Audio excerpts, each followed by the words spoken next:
Hello student, 6 मार्च के लिए आपका फिजिक्स का पेपर है। इसमें बहुत ही इंपॉर्टेंट आपके लिए थ्योरी बताएंगे और नियम तथा न्यूमेरिकल को बताएंगे। ये बोर्ड परीक्षा में पूछे जाते हैं। निश्चित तौर पे ये किसी न किसी सेट में जरूर पूछ लिए जाते हैं। तो आज की इस वीडियो में आपके लिए हम बहुत ही इंपॉर्टेंट टिप्पणी या परिभाषा बताएंगे जो बोर्ड परीक्षा में हर साल पूछे जाते हैं। ये वैद्युत आवेश है हमारा। ये बोर्ड परीक्षा में 2 नंबर से लेकर 3 नंबर और 5 नंबर में पूछा जाता है कि वैद्युत आवेश किसे कहते हैं। तो हमारा क्वेश्चन है, इसमें इंपॉर्टेंट थ्योरीज और टॉपिक्स एवं न्यूमेरिकल बताए जाएंगे आपके लिए। तो हमारा पहला थ्योरी क्या है, वैद्युत आवेश। वैद्युत आवेश किसे कहते हैं? तो वैद्युत आवेश क्या है? वैद्युत आवेश द्रव्य का वह गुण होता है। वैद्युत आवेश की थ्योरी क्या है या इसकी टिप्पणी की परिभाषा क्या है कि वैद्युत आवेश द्रव्य का वह गुण है जिसके कारण वह वैद्युत तथा चुंबकीय प्रभाव उत्पन्न करता है, यानी कि चुंबकीय और वैद्युत प्रभाव दोनों उत्पन्न करता है तथा उनका अनुभव करता है। इसका वैद्युत आवेश की परिभाषा हो गई। इसी प्रकार हमारा दूसरा है कूलाम का नियम। कूलाम का नियम के अनुसार डेरिवेशन होता है और डेरिवेशन के ऊपर ही इसके न्यूमेरिकल पूछे जाते हैं। डेरिवेशन के अनुसार जो हमारा सूत्र निकल के आता है उसके अनुसार इसमें न्यूमेरिकल पूछे जाते हैं। तो न्यूमेरिकल क्या है? तो कूलाम के नियम के अनुसार जो डेरिवेशन निकल के आता है, इस सूत्र है हमारा F बराबर 1/4πε0 Q1 Q2 अपन R स्क्वायर।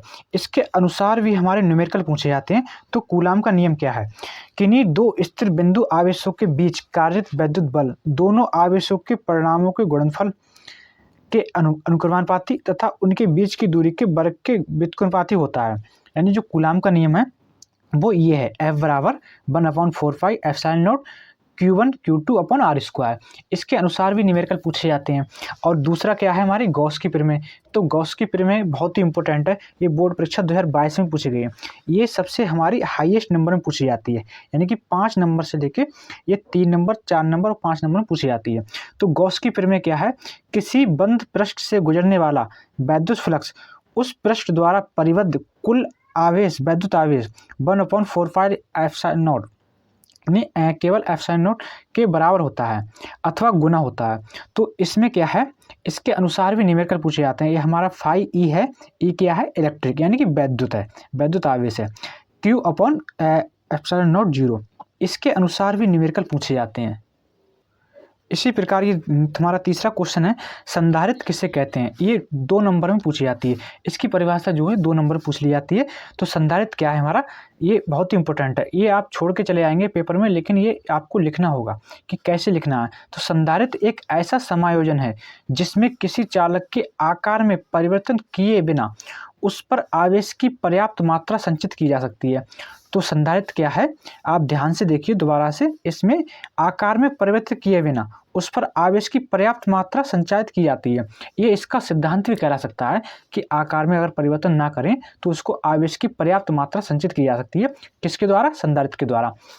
इसी प्रकार हमारा क्यू है, दूसरा क्वेश्चन है, समविभव पृष्ठ से क्या तात्पर्य है? समविभव पृष्ठ से आप क्वेश्चन से ही समझ सकते हैं कि समविभव का मतलब क्या है कि समान विभव पृष्ठ, यानी किसी पृष्ठ पर समान विभव।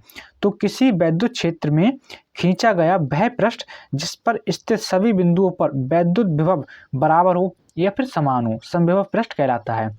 ये बहुत ही इंपॉर्टेंट है। ये बोर्ड परीक्षा में 2 नंबर में और 3 से लेकर 5 नंबर में पूछा जाता है। इसी प्रकार हमारा अगला क्वेश्चन है। अगला क्वेश्चन ये किरचॉफ का नियम है। किरचॉफ के नियम बहुत ही इंपॉर्टेंट है। किरचॉफ के 2 नियम है, संधि का नियम और पहला नियम है संधि का नियम और दूसरा है पास का नियम। तो पहला नियम क्या है, किरचॉफ के नियम लिखेंगे तो पहला है संधि का नियम।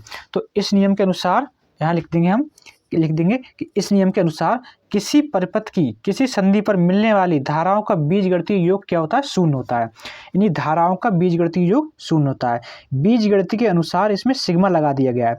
ये हमारा सिग्मा I बराबर 0, यानी कि इसका बीजगणितीय योग क्या होता है? 0 होता है। पहले में हमें किरचॉफ के पहले नियम में सिग्मा I बराबर 0। इसी प्रकार हमारा दूसरा नियम है। दूसरा नियम क्या है? बंद पास का नियम। ये भी लेंज का किरचॉफ का नियम है, बंद पास का नियम अथवा लूप का नियम। इसको दूसरा नाम कहते हैं लूप का नियम। तो इसकी परिभाषा क्या है? किसी परिपथ के किसी बंद पास में लगे प्रतिरोधों तथा उनमें प्रवाहित धाराओं के गुणनफल के बीजगणितीय योग उसी पास में लगे वैद्युत वाहक बल के बीजगणितीय योग के बराबर होता है। यानी कि हमारा वैद्युत धारा और आर क्या है? आर हमारा प्रतिरोध है, आई वैद्युत धारा है। का गुणनफल इसके बराबर होगा, वैद्युत भाग बल ई के बराबर होगा। यानी कि इस बीजगणितीय योग किसके बराबर होगा, वैद्युत भाग बल के ई के बराबर होगा। इसी प्रकार दूसरा है हमारा वैद्युत भाग बल किसे कहते हैं। अगर इसमें वैद्युत भाग बल यूज किया गया है तो वैद्युत भाग बल की परिभाषा भी पूछ ली जाती है। इसको हम ईएमएफ इलेक्ट्रोमोटिव फोर्स किसको कहते हैं, वैद्युत भाग बल को ईएमएफ भी कहते हैं, इलेक्ट्रोमोटिव फोर्स। तो क्या है, एकांक आवेश को पूरे परिपथ में सेल सहित प्रवाहित करने पर, किसको, एकांक आवेश को सेल सहित प्रवाहित करने पर सेल द्वारा दी गई ऊर्जा को सेल का वैद्युत भाग बल कहते हैं। इसे कैपिटल ई से प्रदर्शित करते हैं। किससे प्रदर्शित करते हैं, कैपिटल ई से प्रदर्शित करते हैं। इसी प्रकार हमारा अगला क्वेश्चन है नति कोण। नति कोण किसे कहते हैं, तो नति कोण ये बहुत ही इंपॉर्टेंट है, ये चुंबकीय यामोत्तर से पूछा गया है। ये क्या है हमारा क्वेश्चन, चुंबकीय यामोत्तर।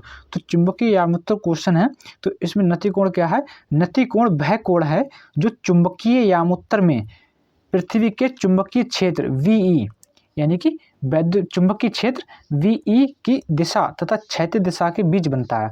BE की दिशा, चुंबकीय क्षेत्र BE की दिशा और क्षैतिज दिशा के बीच बनता है। नति कोण हमारा बहुत ही इंपॉर्टेंट है। ये बोर्ड परीक्षा में 2 नंबर में पूछा जाता है और 3 से लेकर ये 5 नंबर में पूछा जा सकता है। ये प्रीवियस ईयर में हमारी जो टिप्पणी है, ये टिप्पणी प्रीवियस ईयर में पूछी गई है।